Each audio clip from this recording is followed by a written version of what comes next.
விஜய் அரசியல் வந்ததுனால யாருக்கு பெரிய அடி விழும்? திமுகவுக்கு பலமான அடி விழும். திமுக பெரிய அடி விழும். என்ன கேட்டா 4 பேர் காம்பினேஷன் வைக்கலாம் நான் சொல்லுவேன். யாரா இருக்கு? உதயநிதி ஸ்டாலின், அண்ணாமலை, விஜய், சீமான் 4 பேர் களத்துல இறக்கும். 4 பேர் களத்துல இறங்கணும். ஒரே தொகுதியில நிக்கலாம். ஒரே தொகுதியில நிக்கலாம். யார் மக்கள் செல்வாக்குன்னு பார்க்கணும். யார் செல்வாக்கு? நான் ஒத்துக்கிறேன். இல்ல சீமான் நான் சொல்றது நல்ல கேள்வி. நல்லா துணிஞ்சு பேசி துணிச்சலா பேசுறவங்க யார் யாரு? அண்ணாமலை, சீமான், அப்புறம் இன்னொருத்தர் யாரு? நீ சொல்லு. விஜய், உதயநிதி ஸ்டாலின். 4 பேரும் ஒரு பருவ வயசு தானே, துடிப்பா பேசு. 4 பேரும் ஒரே தொகுதியில் நிற்கிறேன். ஆனா எந்த கொடியும் பார்த்தா புது தொகுதியில நிக்கணும். புதுசாக இப்ப திமுகவும் வேணாம், அதிமுக வேணாம், தனிப்பட்ட முறையில போய் நிக்கணும். தனிப்பட்ட முறையில் நிக்க வச்சுப்பாரு. அப்போ மக்கள் செல்வாக்கு யாருன்னு தெரியும்.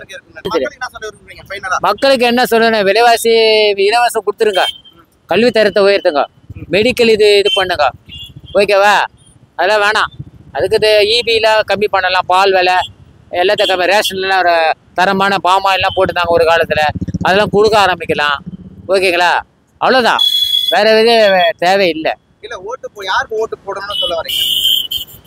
நாங்கள் என்னத்த சொல்றது, யாருக்கு ஓட்டு போடுறது? நல்ல ஓட்டு போட சொல்றீங்களா, இல்லை காசு கொடுத்து ஓட்டு போட சொல்றீங்களா? காசுக்கு போயிட்டாங்கன்னா விஜய் தோத்துருவாரு. தோத்துருவா போல நான் அடிச்சு சொல்றேன். மக்கள் தீர்ப்பு மகிழ்ச்சி தீர்ப்பு வேணா ஓரளவுக்கு வெற்றி வாய்க்கு சூடலாம், ஜெயிக்குவாருன்னு சொல்லு. ஓட்டு பேலன்ஸ் செய்யறான். தகுதி உள்ள ஒரு தலைவருக்கு வாக்கு சதவீதம் வேணும்னா, திறமை இருக்கணும்னா, பேச்சு இருக்குன்னா 22 விழுக்காடு வேணும். புரியுதா தம்பி? 45% இருந்தா அமைச்சர், 23-24% இருந்தா எதிர்கட்சி தலைவர், 10% தான் ஒரு 4 சீட்டு 5 சீட்டு தான் வாக்கு தான் வாங்க முடியும், சீட்டு வாங்க முடியாது.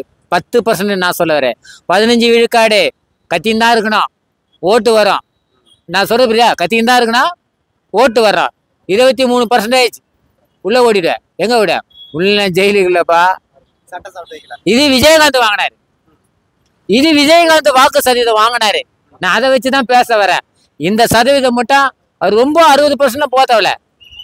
யாரு? விஜய். வெறும் 45% வாங்கின பெரிய விஷயம் தான். அவ்வளவுதான், வேற ஒண்ணும் இல்லை. கூட்டி கழிச்சு பாரு திமுக. ஆமா, திமுக கூட்டணி கூட்டி கழிச்சு பாரு, 47% தான் வரும். ஏடிஎம்க கூட்டணி கழிச்சு பாரு, 23% தான் வரும். சொன்னதெல்லாம் கரெக்டா இருக்கான். அது தேர்தல் ஆணையருக்கே தெரியும். இவன் கரெக்டா புலி மாதிரி சொல்றான்னு. வணக்கம் பேசி 200 கணக்கு படாத, வாக்கு சதவீதம் வச்சா முடிஞ்சிருச்சு, ஜெயிச்சிட்டாங்க. 200 தொகுதி ஜெயிப்பாரு, 230 அது கணக்கு பட. வாக்கு சதவீதம் 30 வாங்கிட்ட பெரிய விஷயம்பா. 30% வாங்கிட்ட பெரிய விஷயம்பா. விஜய் வாங்கினா பெரிய விஷயம் தான். ஏடிஎம் வாங்கினா ஆட்சி அமைச்சிடலாம், திமுக வாங்கினா ஆட்சி அமைக்கலாம். கூட்டணி தான் உங்களுக்கு தனிப்பட்ட முறையில் சமமா இருக்கிறாங்க. ஏடிஎம்க்கு அதுக்கு சமமா தான் இருக்கு. 22, 23, 24, 23 அவ்வளவுதான். திமுக ஏடிஎம்க்கு தான் வர. இன்னும் விடுதலை சத்து கட்சிக்குது, அதெல்லாம் கூட்டணி கம்யூனிஸ்ட் கட்சியெல்லாம் இருக்குதுப்பா. திமுகல இவங்களதுல இருக்கிறாங்கப்பா, பிரேமலதாலாம் இருக்கிறாங்க. நான் சொல்றது புரியுதா? அதனால பர்சன்டேஜ் பார்த்தா 2 பேரும் ஈக்குவல் ஷேரா தான் இருக்கும். அது காசு கொடுத்தா கொஞ்சம் அதிகமாக ஓடிடும்.